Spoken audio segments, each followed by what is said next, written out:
Vous êtes-vous déjà demandé pourquoi certaines régions du monde semblent chargées de mystères insondables, de secrets anciens qui défient la logique?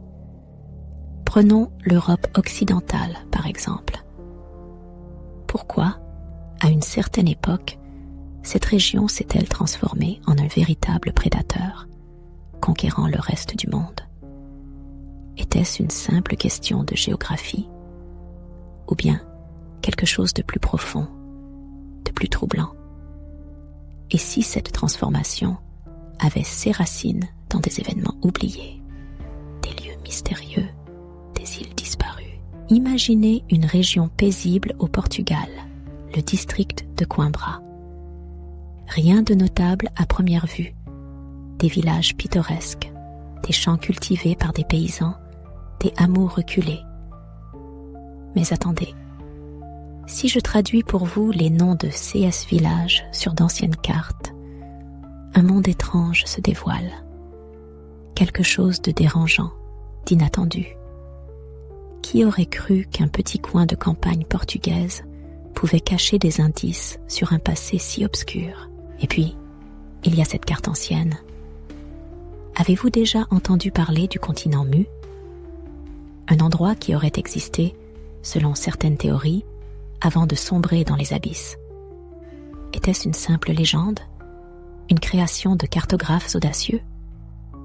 Peut-être. Mais alors, que dire de ces mots qui semblent témoigner de son existence? Mutant, trouble, mousson, débris. Et même Portsmouth, une ville portuaire qui résonne étrangement dans cette énigme. Les chercheurs pensent que Mu a été détruit par une catastrophe colossale.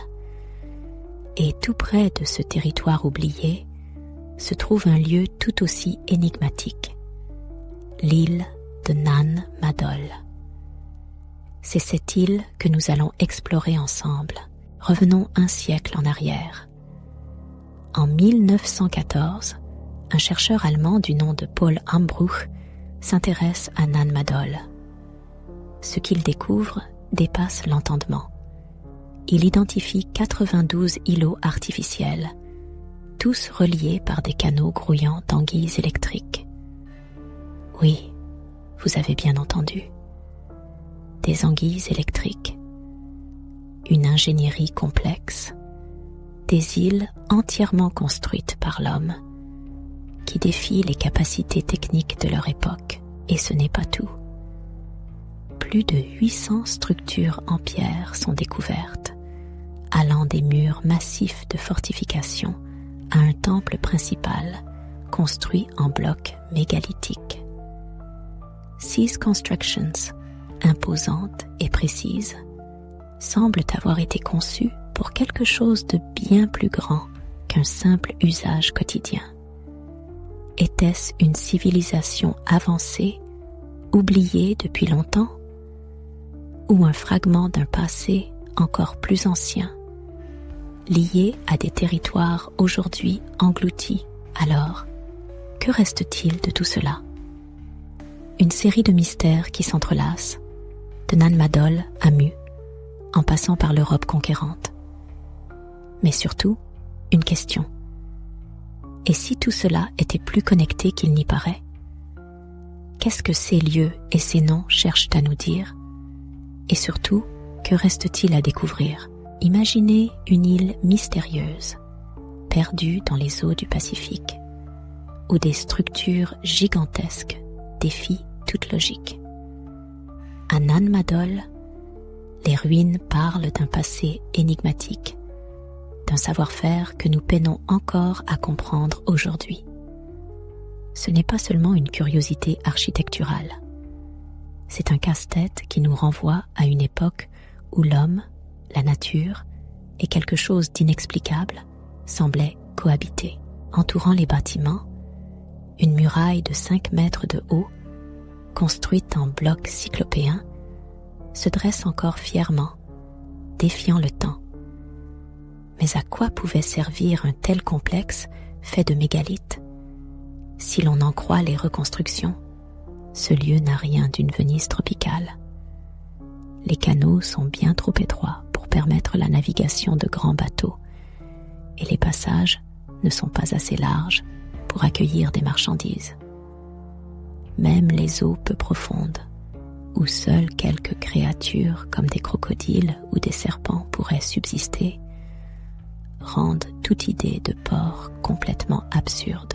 Alors, si ce n'était pas un centre de commerce maritime, qu'était-ce? Les légendes locales évoquent des récits fascinants, bien que souvent écartés par les chercheurs traditionnels. Mais face aux falsifications ou omissions historiques, ces mythes pourraient contenir des fragments de vérité que nous avons négligés.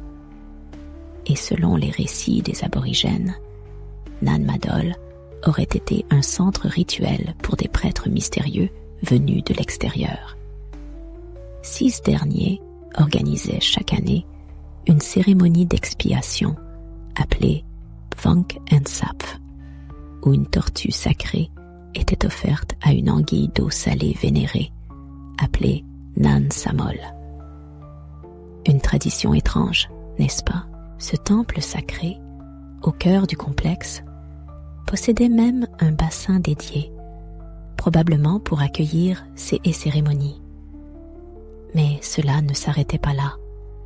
Les canaux et lagunes semblaient aussi servir à des pratiques continues, notamment pour l'élevage de créatures marines. Et si ces eaux regorgeaient non seulement de poissons, mais d'expériences bien plus complexes? Parlons d'une hypothèse audacieuse. L'idée d'hybride génétique créée entre l'homme et des mollusques. Une théorie lancée il y a quelques années par un blogueur originaire de Tbilissi, qui a ensuite été reprise et étoffée par divers chercheurs. Des fresques, sculptures, bas-reliefs et même des mythes anciens semblent appuyer cette possibilité. Et si CS hybride n'était pas qu'un délire d'imagination? Mais pourquoi des mollusques, et plus précisément des pieuvres? Peut-être pour leur sang bleu. Vous avez sûrement déjà entendu parler de cette expression sang bleu, utilisée pour désigner les élites. Mais si ce n'était pas qu'une métaphore, les pieuvres, elles, possèdent réellement du sang bleu. Est-ce une coïncidence? Ou cela cacherait-il une vérité que l'on n'ose pas encore regarder en face? Ce mystère, mêlant science, mythologie et archéologie, nous pousse à nous interroger. Jusqu'où la connaissance ancienne s'est-elle aventurée? Que cachent vraiment les ruines de Nan Madol? Le phénomène devient encore plus fascinant lorsqu'on découvre que cette créature prend une teinte bleue au contact de l'air. Pourquoi? Parce qu'au lieu de l'hémoglobine, elle contient de l'hémocyanine, un composé basé sur le cuivre et non sur le fer. Intriguant, n'est-ce pas? Il semble qu'au tout début de l'hybridation, de nombreuses créatures possédaient des organes et des parties du corps d'un céphalopode, ceux qui les rendaient profondément différentes de l'homme tel que nous le connaissons. Prenons, par exemple, les nombreuses légendes de Mélusine, une femme serpent, ou plutôt une créature à forme de mollusque, avec des tentacules à la place des jambes et une vie presque exclusivement aquatique. Les contes nous révèlent que cette entité changeait de forme. Elle devenait serpent, poisson, ou même un étrange être aquatique, ne sortant jamais le samedi. Ce détail ne vous semble-t-il pas étrange? Elle évitait délibérément tout contact humain pendant ces périodes. Maintenant, tout prend sens. Peut-être que c'est là la raison pour laquelle Nan Madol présente une structure si singulière, moitié immergée dans l'eau.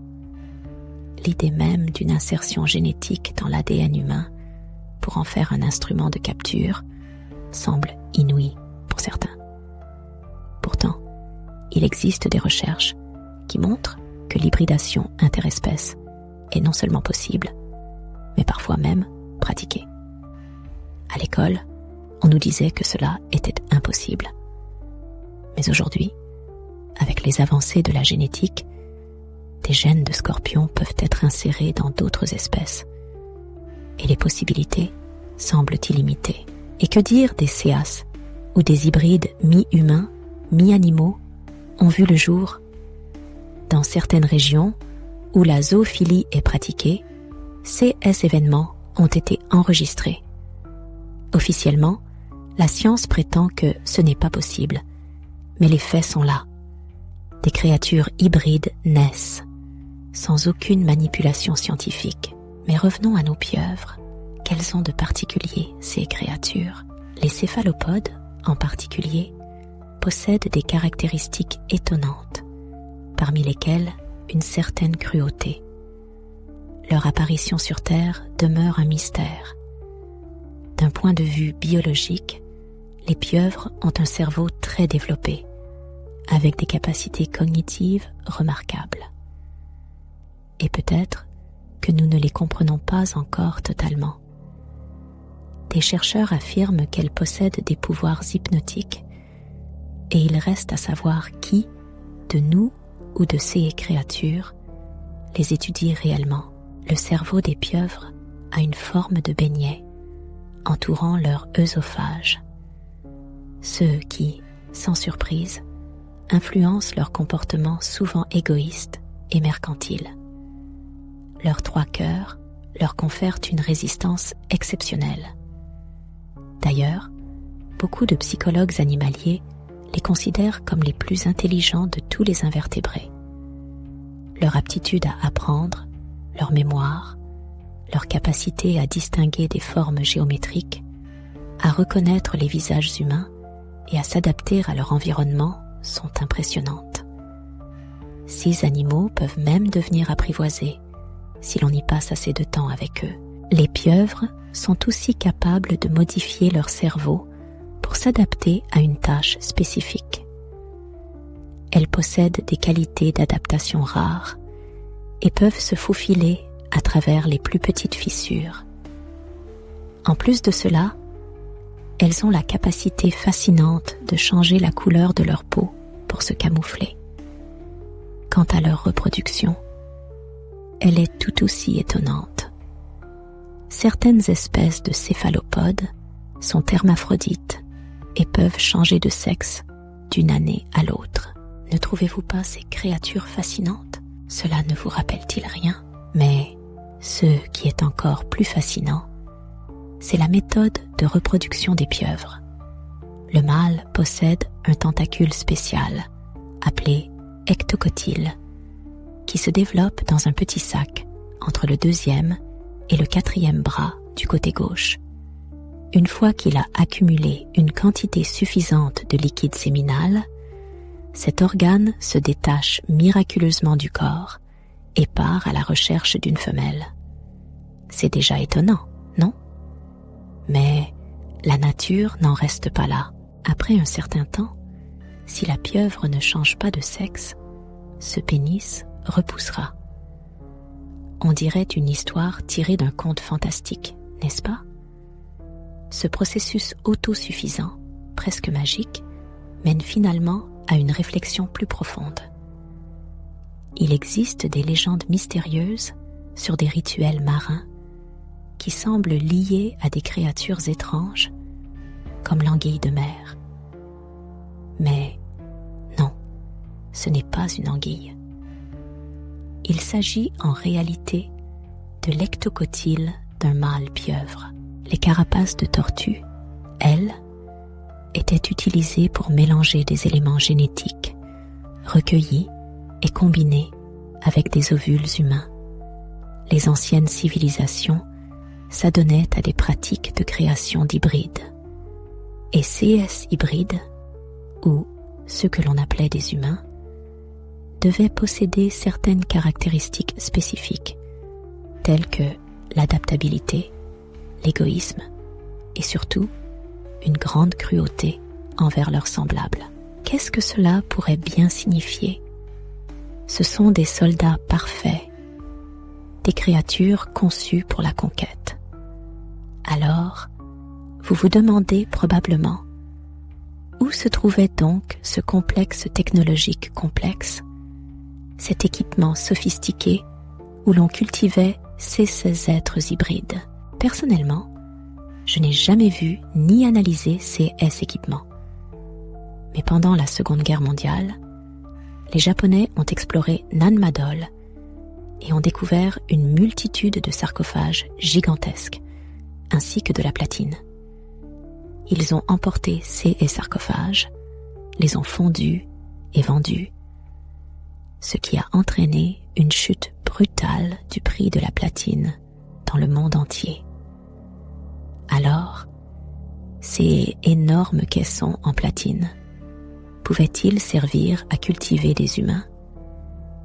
C'est une question complexe. Il est possible qu'ils aient été des éléments d'un vaste complexe, un ensemble de réfrigérateurs, de dispositifs énergétiques ou autres équipements liés à des expérimentations anciennes. Mais regardez par exemple ce matériel étrange datant de la fin du XIXe siècle. Quand on observe les images des dieux polynésiens, qui ressemblent davantage à des extraterrestres ou à des amphibiens, tout commence à prendre sens. D'où viennent-ils? Qui sont-ils vraiment? Et pourquoi sont-ils vénérés comme des objets sacrés? Les mystères sont nombreux, et certaines réponses se trouvent peut-être là, enfouies sous la surface de l'histoire. Qu'en pensez-vous? Eh bien, pourquoi les Maoris étaient-ils cannibales? Une simple habitude innocente? Non, c'était bien plus que ça. Une tradition nationale, un acte empreint d'une brutalité inimaginable, dirigé contre leurs semblables ou même contre ceux qui ne leur ressemblaient pas. Prenez les journaux de bord de James Cook, où il décrit des attaques de cannibales sur des villages entiers. Ce n'était pas une question de survie, pas une histoire de faim désespérée. Non, c'était une orgie sanglante, une explosion de sadisme et de violence crue, une barbarie qui défie toute logique, tout goût, même le plus macabre. Les Maoris torturaient, tuaient, dépeçaient bien plus de victimes qu'ils n'auraient jamais pu consommer. Pourquoi? Par soif de domination? Par pur plaisir de la destruction? Ce n'est pas clair, mais ce qu'il est, c'est l'ampleur de leur sauvagerie. Et pourtant, comparons cela aux conquérants espagnols qui, des siècles plus tard, se sont rués sur les terres des Amériques. Eux aussi ont laissé derrière eux des traces de violence insondables. Avec leurs armures étincelantes et leurs armes bien plus perfectionnées, ils écrasaient tout sur leur passage. Les aborigènes d'Amérique du Sud faisaient face à une menace encore plus impitoyable. Et maintenant, allons encore plus loin. Cette histoire de laboratoire génétique sur Nanmadol, la création d'hybrides mi-hommes, mi-mollusques, ça vous paraît insensé, n'est-ce pas? Une simple théorie farfelue? Mais détrompez-vous. Certains descendants de ces prétendues créatures n'y voient pas une absurdité. Dans le port, dans le musée de Misericordia, se trouve un artefact étrange. Un objet qui, peut-être, pourrait bousculer nos certitudes. Mais qu'est-ce que c'est? Et que nous cache-t-il encore? Il faut dire qu'il était encore là récemment.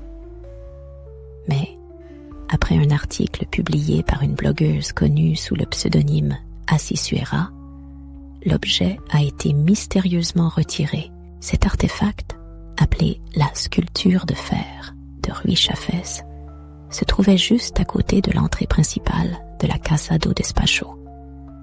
De là, il s'étendait vers l'extérieur, formant un jet ressemblant à du sang qui terminait sa chute en une goutte éclaboussant le sol. Et devant cela, rien de moins qu'un véritable ectocotyle d'un asminogue. Tout coïncide, la forme, la signification. Et le fait que cette sculpture ait disparu dès que l'affaire a commencé à attirer l'attention en dit long, n'est-ce pas? Ils lisent nos articles, ils regardent nos vidéos, alors arrivons-en au cœur de l'énigme de Nan Madol. Quel était le but de cet incroyable édifice cyclopéen? La production en masse d'armées clonées, des hybrides conçus pour conquérir le monde, des prédateurs de l'humanité, selon les récits, des êtres mystérieux venus d'au-delà de l'océan ont réduit en esclavage les habitants locaux, les obligeant à construire cette usine de monstres hybrides. Réfléchissons un instant. Il existe un vieux dicton. Il est plus facile de ravager le feu avec les mains d'autrui. Et quoi de mieux pour conquérir la terre que de créer une armée d'esclaves sur place, leur laissant accomplir toute la besogne sanglante pendant qu'ils observaient de loin. Mais où est donc partie cette armée sauvage? Les récits l'indiquent, en Europe occidentale, d'abord au Portugal, puis en Espagne. Et si presque tous les attributs que nous croyons européens étaient en réalité des vestiges des envahisseurs hybrides? Mais ça, c'est une histoire pour une autre fois. Chaque être humain porte en lui les gènes d'un nombre incalculable d'ancêtres. Et nous ne devrions jamais oublier les expériences que certaines entités auraient pu mener sur l'humanité. Si vous sentez en vous une étrange attirance pour ce qui est interdit, une inclination vers la violence ou une haine inexpliquée, il faut lutter de toutes vos forces contre ces ténèbres inscrites dans votre héritage. Il existe une théorie fascinante. Les compétences acquises au cours d'une vie pourraient s'ancrer dans l'ADN et se transmettre aux générations suivantes. Mais souvenez-vous, les dieux nous ont offert un cadeau précieux, le libre arbitre. À nous de choisir notre chemin. Alors, tu savais que la science, avec toutes ses avancées, cache parfois des mystères bien plus étranges qu'on pourrait imaginer. Prenons un instant pour réfléchir à cette idée. Et si certaines des choses qui nous fascinent aujourd'hui avaient leurs racines dans des souvenirs enfouis dans notre génétique? Intriguant, non? Mais attends, ça va devenir encore plus bizarre. Imagine un instant cette fascination assez répandue dans certains coins du monde pour des récits ou des dessins étranges où des femmes interagissent avec des créatures marines comme des pieuvres. Oui, je parle de ce fameux hentai, cet art japonais qui intrigue et, avouons-le, dérange parfois. Pourquoi cela parle-t-il autant à l'imaginaire collectif? Et surtout, pourquoi est-ce que les hommes semblent tellement fascinés par cette idée, alors qu'elle paraît totalement absurde? Est-ce que cela pourrait venir d'une sorte de mémoire génétique, une réminiscence d'un passé ou d'un désir profondément enfoui, effrayant ou juste déroutant? À toi de voir, mais tiens-toi bien, parce qu'on n'en est qu'au début des surprises. As-tu entendu parler des récentes avancées en biotechnologie? Malgré les interdictions formelles sur le clonage humain, certains pays, et oui, sans surprise, la Chine en fait partie, tout comme d'autres puissances mondiales, auraient déjà franchi un cap incroyable. La création de matrices artificielles. 6 machines, capables de faire grandir des êtres humains à partir d'embryons, posent une multitude de questions. D'où viennent ces embryons? Sont-ils modifiés génétiquement? Et, surtout, dans quel but ces êtres sont-ils fabriqués? une véritable usine de clones humains en devenir. Mais chut, on ne nous dira jamais la vérité sur leurs intentions. Et là, accroche-toi encore plus fort, parce qu'on quitte la science pour explorer des récits encore plus étranges. En Portugal, oui, dans ce petit pays ensoleillé, certaines régions portent des noms, disons, assez troublants. Imagine des villages nommés embryons fusionnés, gardien des embryons, rivière des gènes, ou encore port des juifs et embryons chimériques. Et ce n'est pas tout. Il y aurait aussi des lieux comme embryons de moutons, embryons de zèbres, ou même embryons de noirs. Oui, tu as bien entendu. Qui a donné ces noms? Et pourquoi? Était-ce une référence à des expériences, des pratiques oubliées? Un mystère total. Alors, que penses-tu de tout ça? Ce récit, ces coïncidences, ces noms, hasard ou sombre vérité qu'on cherche à nous cacher. Partage ton avis et surtout, ouvre les yeux. Parce qu'ici, ce n'est peut-être que le début.